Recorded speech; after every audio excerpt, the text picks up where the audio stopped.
Herkese merhaba arkadaşlar, kanalıma hoş geldiniz. Yepyeni bir video ile karşınızdayım. Arkadaşlar, bugünkü videomuzda Türkiye'nin ünlü oyuncusu Akın Akınözü'den yepyeni görüntüler geldi. Akın Akınözü'nün çekildiği Veliaht dizisinin kamera arkasından olan muhteşem görüntülerini sizler için YouTube kanalımda video halinde sunuyorum. Umarım beğenirsiniz.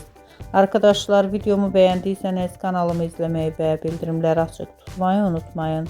Şimdilik benden bu kadar olsun. Yeni videomuzda görüşmek üzere. Hoşça kalın.